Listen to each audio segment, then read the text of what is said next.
So it's my privilege to introduce our speaker for this morning, Steve Blow. Steve has preached at church on a Sunday morning before, but this is his first time preaching here at our church on a Sunday. So Steve and his wife Diane and their kids joined our church recently. They joined us from Welcome Church Woking, who are great friends of ours. They've lived in Farnborough for some time, and I've known Steve for many years. So back in the year 2000, when we were living in Reigate, we were asked to move to Birmingham and to serve a group of churches, a family of churches in the Midlands. And one of the things I was asked to do by a man called Richard Thomas was to mentor an evangelist in Worcester called Bill Blow. This is Steve's dad.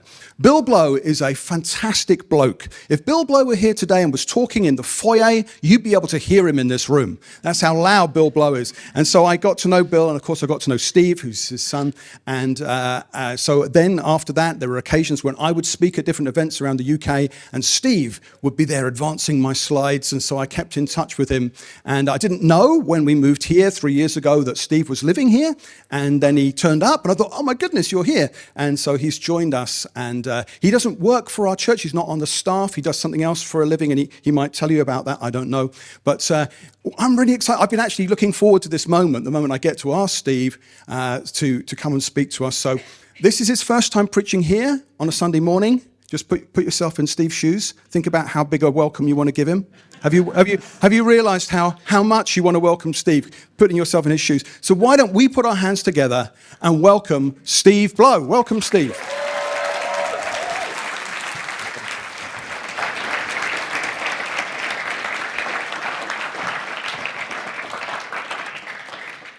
Hello.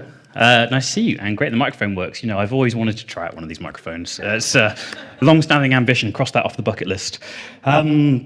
Well, my name's Steve, like Adrian said, and we've been coming along to the Beacon Church for about 15 months now.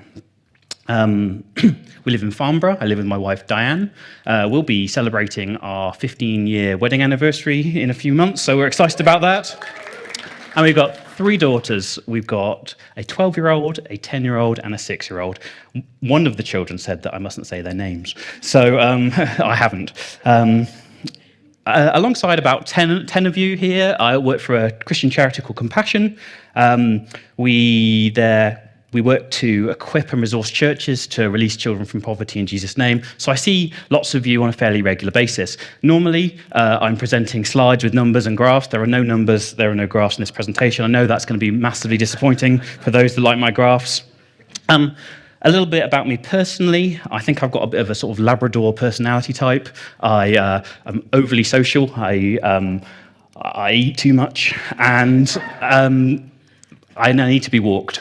I need to walk every day. It's one of my great passions in life is walking. If I can get somewhere on foot, I'm going to. I'm not going to go in a car unless I have to. And I was delighted when I moved here that we found a house that was 3 miles from the office, and 90% of the route was countryside. So it is my great pleasure every day that I get to walk this route. And I've been working in the same place for 5.5 years now. I think I've done 4,500 miles on this route, and I have seen some amazing things. Clicker. There we go. That is what my route to work looked like last month. Lovely, beautiful. This is some of my favorite times I spent here. I see sunsets, I see cloud formations, I see mist. I've walked through groups of soldiers because it's part military land, it's part nature reserve. I've seen some amazing animals, all of the normal animals you'd expect to see in the countryside. I do occasionally get stuck in traffic. Sometimes those cows congregate on the footpath. They make it very difficult to get to work. You have to sort of coax them out the way. I've seen things like polecats occasionally. I've seen snakes. I've seen a bird of prey catch a snake. That was something I've never seen before. I've seen flocks of buzzards. I didn't know they were even flockable, but they've left trees at once. I've startled deer. I've had some amazing experiences. I've even been bitten by a dog. I've bitten by a badly trained collie. Had some really interesting encounters. But there was one encounter that was particularly significant. I don't know what I was doing this morning. I don't know if I was listening to a podcast. I don't know if I was praying. I don't know if I was listening to some music. I don't know if I was just daydreaming. I don't know if I was on my phone reading the basketball scores. No idea. But I walked around this corner and found this bull. I don't know, really, I didn't know he was going to be there. There are signs up all the time that says there one day might be a bull. I'd been ignoring that sign for about 5 years because there'd never been a bull up until that point. But I know this bull. He lives in a field right at the end of my walk. I walk past him all the time. He doesn't do anything. He's either eating, lying down, standing there, or rubbing his head against a tree. That's what he does, and I walk past him on a regular basis. 3 strands of barbed wire. He doesn't even look up at me. He's the most chilled out bull in the world, even though he looks like he weighs about a ton. But this day was a bit different. Because, one, I don't know what he was doing there. I wasn't expecting to walk around a corner and see a bull. Apparently, there was some sort of rare cattle breeding program. They bring him in for a little bit of time. There's a lot of cows in that field, as I showed you before. So, yeah, there was a bull there. But the thing that was really significant wasn't that he was there, it was his change in behavior. So, for some reason, the bull was very excited to be in a field full of cows. I don't know if his testosterone levels were through the roof. I know a bull's role is to defend his herd. And I'm no expert in cow body language, but I walked around the corner and the bull started stamping his feet, tossing his head, snorting at me, and then charged towards me.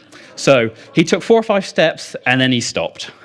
And I said before, I like basketball. I'm a basketball player. I regularly am wrestling for a ball with guys who are 6'8", 6'9", 6'10", occasionally 7 foot tall. I never feel particularly small. I've even been on a team with a former professional rugby player who was 6'8", singularly the most muscular man I've ever seen in my life. I've bounced off him a few times. In that group, I never feel small. I feel like I'm just going to give it a good go. In that moment, when that bull charged at me, I realized how small and weak and pathetic I actually am. Like, that's a 1,000 kilograms of muscle, bone, and testosterone. And whatever he wanted to do in that moment, he was going to do. If he wanted to squash me, if he wanted to throw me over that fence, there was nothing I could do about it. Thankfully, I sort of submitted to the bull. I don't know what you're supposed to do in the situation, but I backed away, didn't knock over a guitar. And I found a different way to work that day. It didn't matter that I had a plan to get to work on time. I had to go a different way. It largely didn't matter that I wanted to go the scenic route that way. That day I was going the roadway. That bull was in that field for a couple more weeks. He was generally chilled out. He was generally off the footpath. But that day was a particularly scary day. And all I've got left from that memory really is a funny talk, a funny thing to show you. But something happened to Isaiah in the Bible. He encountered God. Not a large aggressive animal, he encountered God. So we are going to go through Isaiah 6. If you want to turn to that in your Bibles, feel free. It's going to be along on the screen as well. But if you are turning to that in your Bible, we'll just say, like a lot of good movies, Isaiah isn't written in chronological order. Isaiah 6, it's like a flashback to something that happens at the beginning of the book. So Isaiah 6 is really the first chapter. It's the first thing that happens in order, but it's put in 6 because it makes the flow of the book better. In the year that King Uzziah died, I saw the Lord, high and exalted, seated on a throne, and the train of his robe filled the temple. Above him were seraphim, each with 6 wings. With 2 wings they covered their faces, with 2 they covered their feet, and with 2 they were flying. And they were calling to one another, Holy, holy, holy is the Lord Almighty. The whole earth is full of his glory. At the sound of their voices, the doorposts and threshold shook, and the temple was filled with smoke. Woe to me, I cried, I am ruined, for I am a man of unclean lips, and I live among a people of unclean lips, and my eyes have seen the King, the Lord Almighty. Then one of the seraphim flew to me with a live coal in his hand, which he'd taken with tongs from the altar. With it he touched my mouth and said, See, this has touched your lips, your guilt is taken away, and your sin is atoned for. Then I heard the voice of the Lord saying, Whom shall I send? Who will go for us? And I said, Here I am, send me. In the year that King Uzziah died. That might not mean anything to you. It was 740 BC, 2,764 years ago. But that's not the reason that's in the story. It's not there to tell you when it happened. It's to tell you what was happening at the time that this story was written, or the time it was written down. Because you see, Uzziah had been a really good king. And that was rare. Israel and Judah had had a series of really terrible kings. In fact, it's one of the reasons that Israel and Judah existed as two separate kingdoms. They used to be one kingdom, and they had such a series of bad kings that they ended up splitting the kingdom. And in the year that King Uzziah died, that was the same year that the northern kingdom, which isn't the king that Uzziah was in charge of, that king was taken over by the Assyrians. If you can imagine a world where, let's say, Scotland grants independence and then it was taken over by Russia, that would have been a really significant event in your life. But you see, Uzziah was one of the good ones. He was a good king. He was well liked, but he was also good to the people. He made them prosperous. He was militarily successful. He was well liked and popular. 2 Chronicles 26 tells us this. He did what was right in the eyes of the Lord. He sought God, and as long as he sought the Lord, God gave him success. Elsewhere in Chronicles, in that same chapter, we learn that he had a large, well-equipped, modernly trained army that was substantial, and it kept the people safe from these external threats. He won multiple wars. He retook land, and when he retook that land, he built cities. He rebuilt cities that had been destroyed. He rebuilt towns, and he had fortifications built to keep the people feeling safer, big war machines as well. But he wasn't just a warmonger. He also oversaw things like irrigation projects, big civil engineering projects. He made sure the land was well taken care of. The people at that time prospered. But not only that, Uzziah had been king for 52 years. And we have just recently had a very long-serving monarch. And it's similar. If someone has served on the throne for 52 years, most people will have never remembered a time when Uzziah wasn't the leader of that nation. And he wasn't just a head of state, he was the government. So a lot of these things that were happening in the nation were being directly influenced by his reign and rule. You know, in 52 years, we've had 12 prime ministers. Imagine having one person running your country for 52 years, and that hand being a strong, stable, ruling hand that saw your nation prosper. It would have been really destabilizing. Now, King Uzziah's reign did unfortunately have a really sad ending. His pride led to his downfall. He walked into the temple, and he began to offer incense on an altar. Priests confronted him about that, and he was raging at them, saying, "No, I can do whatever I want." And he broke out in leprosy in front of their eyes. Leprosy was an infectious disease. It made him unclean. And he spent the rest of his life in his home in quarantine. And I don't know about you from the last few years, I now have an appreciation for what being quarantined in your home must be like. Something we understand a bit better now.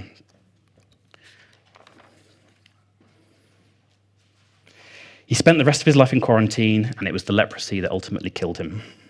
So this long-lasting, successful rule that had benefited the people of Judah had come to an end. They'd have been worried about the security of their land that they farmed. They'd be worried about the finances and the economies. They'd have been worried about jobs. They'd have been worried about if they'd have been safe from war, from all the countries around them that they'd fought against or that were aggressive. They'd be grieving a national figure. And they'd also be conflicted about the sad end to his life. In the year that King Uzziah died, I saw the Lord high and exalted, seated on a throne, and the train of his robe filled the temple.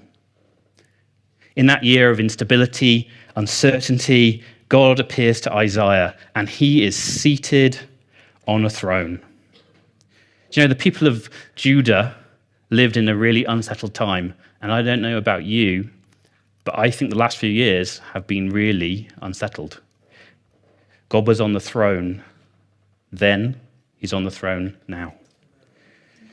People of Judah would have been worried about economics, finance, and you know what? We live in a time where we're worried about those things too. Inflation, mortgage interest rates.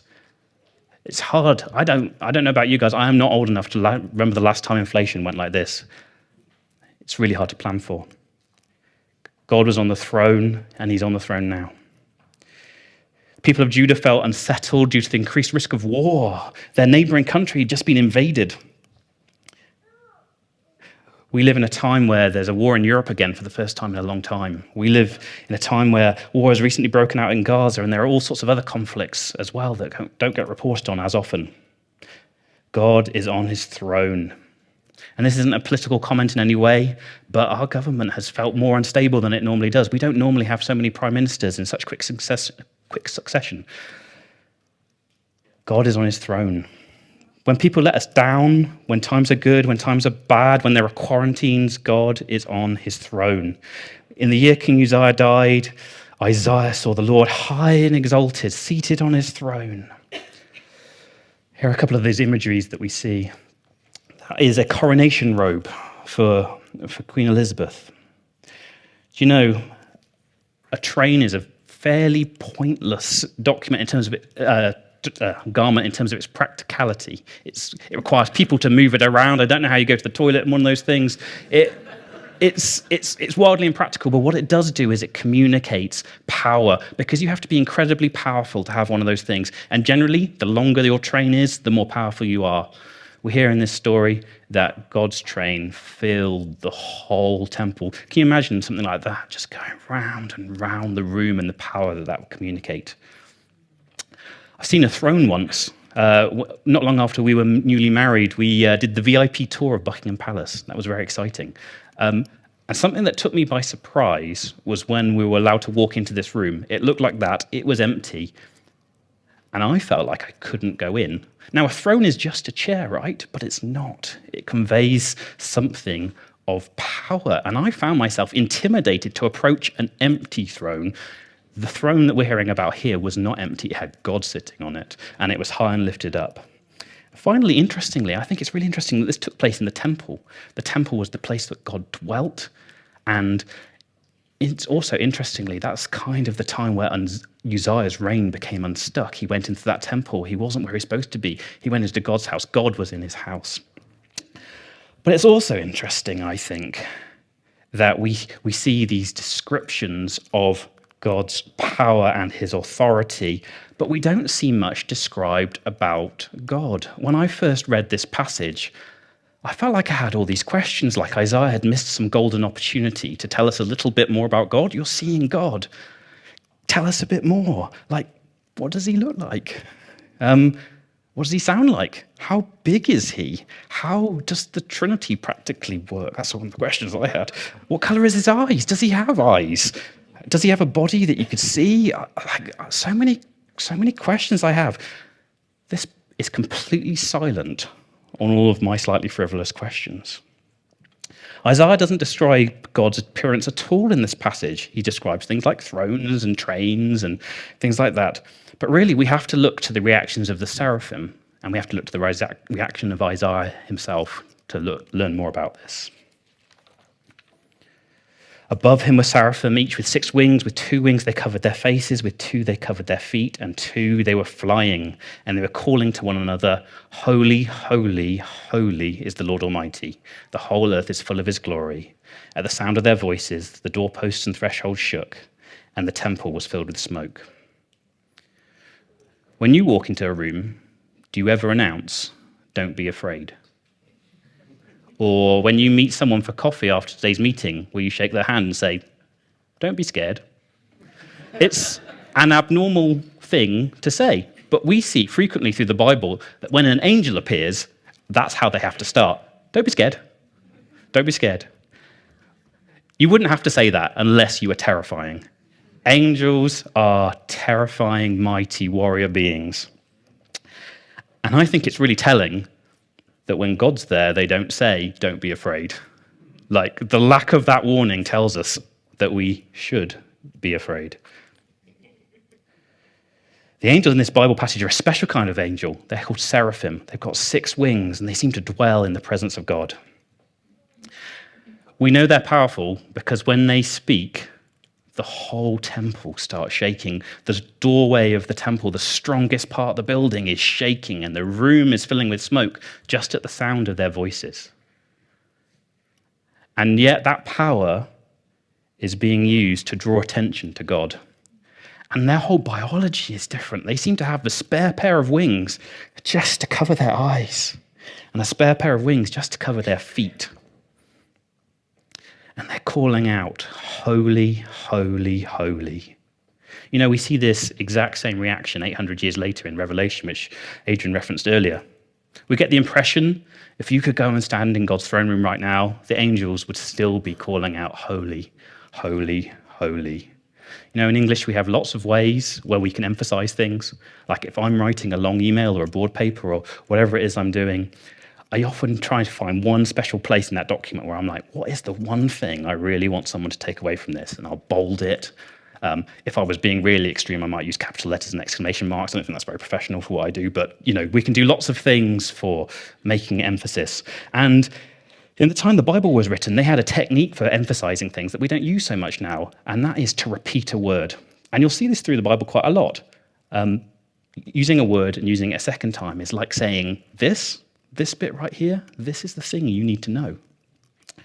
What's really interesting is it's extremely rare to have this triple repetition. Like this triple repetition is like, this is the thing you need to know the most.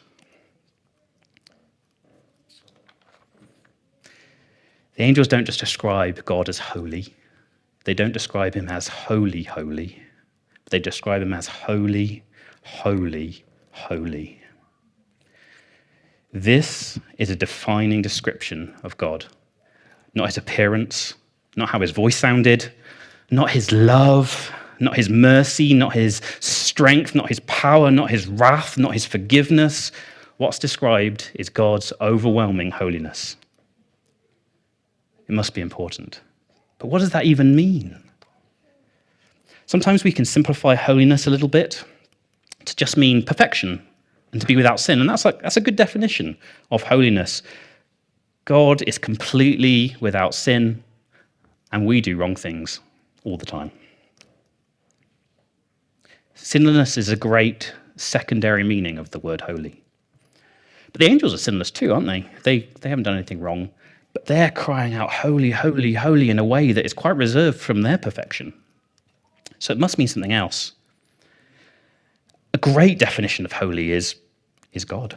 God is holy. But another definition of holiness is otherness or difference or separation. You see, the angels aren't just proclaiming how different God is from us, but how different he is from them. He is the only entity that's ever existed without having a start. He's begun. He was always there. He's eternal. He's infinite. He doesn't need anything to sustain him, no food, no air, no company. He doesn't need anything. And all the things that everything else needs only exist because he made them. He rules heaven and earth with total authority, all while sitting on a throne. I don't know how much you guys get done while sitting down. God seems to do it all. He can joyfully acknowledge it. We can acknowledge it. We can pretend it's not true. It ultimately doesn't matter because still he sits there. Things exist because God decides that they will. He submits to no authority. Nobody tells God what to do. Nobody tells him what the rules are. He decides what the rules are. He's good because he's decided what good is, and he decides what the definition of it is. And yet in that as well, he's also incredibly unapproachable. The angels can't look at him. They literally just protect their eyes and they don't look on him. And you see now why Isaiah doesn't describe him, because just like if we look at the sun, it burns out our retinas. Like Isaiah can't look on God. And that really explains the second reaction that we see from Isaiah. When we see something that's amazing, we want to talk about it. It's a moment of celebration in our lives. When you climb to that top of that mountain, or you score that goal, or you get married, or you have your first child, or the great celebrations of the life, you want to celebrate them. I spoke to a guy this week who'd been skiing, and he'd spent 4 days in the Alps, and he just talked to me for about 3 minutes about how blue the sky was. He was amazed by it. Isaiah's reaction is not that.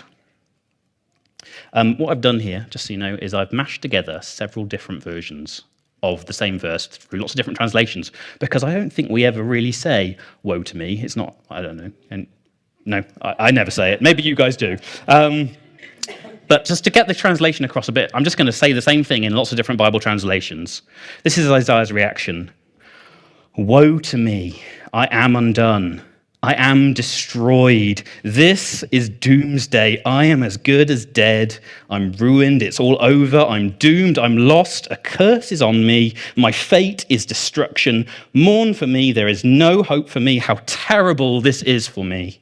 I'm a man of unclean lips. All my words are tainted. Everything I've ever said is blasphemous. My lips are filthy. Every word that passes my lips is sinful. I am a man defiled, and everyone I live amongst, they are just the same, because my eyes have seen the Lord Almighty, the King, the Lord of hosts, God of the angel armies, the Lord of heaven's armies, the Lord all-powerful. And that is our reaction when confronted with the image of God. I've helped on enough Alpha courses, and don't get me wrong, come to Alpha, say whatever you want, no controversial opinions, but I have had a lot of experiences of people saying, when I get to heaven, I'm going to shake my fist at God for all the earthquakes, for all the babies that died too young, for the wasps, for the cancer. And I understand that sentiment. I don't like any of those things either. They're bad. But just like when I was on a pathway through that field and there was a bull standing in front of me, it didn't really matter what I thought anymore. Like, my only choice was to get out of there. When confronted with the image of God, our only reaction really is to lie face down. But because God is so other to us, so different to us, that kind of confession led to a coal being taken from the altar and pressed against his lips. I don't know about you, but when I read that, I thought, I wonder how much that hurts. And then I remembered to a conversation I was having in the pub with a teammate the other day about dislocating bones. I don't know about anyone ever dislocated anything? No, not that many. One of my friends had just dislocated his knee. It was quite gruesome. And we were both talking, because I've dislocated one of my thumbs, and we were both talking about just how much pain you are when that bone is not as it should be. It's agony. And the process of putting it back in, that hurts too. But the moment that bone goes back in its socket, that is the best feeling in the world, like relief. And I feel like this burning coal pressed to his lips, yeah, it might have hurt, maybe not, I don't know, it doesn't say. But the moment that happened, he moved from a state of utter agony into a state of relief. Let's read those words. See, this has touched your lips. Your guilt is taken away and your sin atoned for. Those are not empty words. Those are not empty words. Something changes about Isaiah in that moment, because you see, not long after that, God speaks. And if when the angels speak and the whole building shakes, what would it have been like when God spoke? And rather than cowering in terror, Isaiah is able to hear the voice of the Lord and saying, whom shall I send and who will go for us? And say in response, here I am, send me. There was something about his purification by God that completely changed the way he saw, the way he related to God. He could then speak to God. And like Adrian said at the beginning, that enabled Isaiah to go back to his people and be probably the most significant prophet in Old Testament history, warning the people of what they've done wrong, but providing a ray of hope, a future hope of how things could be better. Do you know, that is the response to God. It is the natural response to the king on his throne to then say, yeah, here I am, send me. If the band would like to start heading up. Let's Let's picture God in his throne room. Let's picture him in 780 BC, and let's just wind times forward a little bit. You see, Uzziah had died hundreds of years ago. We're winding through time. Uzziah's died, Isaiah's died, the people of God have been taken into captivity by the Babylonians. God's still on his throne. The angels are still saying, holy, holy, holy. The people have returned to their lands. They've rebuilt their lands. The lands have fallen under Roman occupation. God is still on his throne. Now imagine this conversation. God says, whom shall I send and who will go for us? And this time Jesus responds. He says, here I am, send me. And in that moment, the one who is holy, holy, holy, who's existed for all of time, he's seated high and he needs nothing to sustain him, ends up a baby in a womb, fed by an umbilical cord, born weak, frail, helpless. As he grows, he experiences loss, he experiences hunger, he experiences pain, rejection, suffering. This great king is experiencing all of our problems, and he's sinless. Age 30, he begins a public ministry, healing, speaking, showing people what God is like, all the time sinless. And at age 33, in the Garden of Gethsemane, he says, not my will, but yours. Very similar to here I am, send me. Submission to the will of God.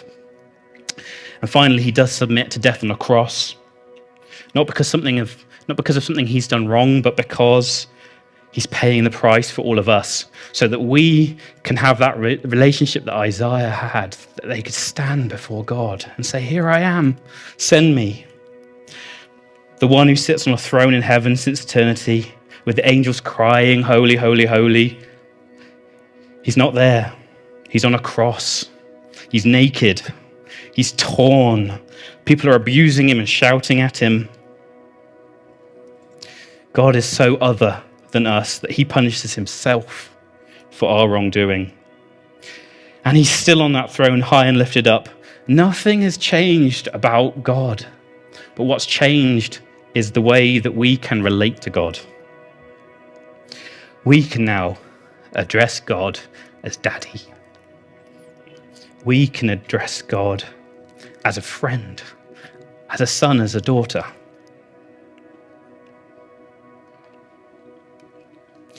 That takes us into a place where we can say, here I am, send me. And there'll be things for each of you. Being sent by God is going to mean different things for each of you. What God's speaking to me about is different to what he's speaking to you about. But position yourself to be sent. Thank you. Hi guys, don't click away just yet. I wanted to say thank you so much to you for watching our video, and whether this is your first time watching or your 100th time, you are so welcome here. My name is Sarah and I am on the staff team here at the Beacon Church. As a church, we exist to help people know God, find freedom, discover their purpose and make a difference. If you wanted to find out more, then please do watch the rest of the content on our channel, or you can click on the links below to follow our social media and our website, where you can also find information about how to support us financially. And of course, finally, don't forget to like and subscribe and share with a friend, not for our benefit, but for yours. And thank you so much for your time. God bless.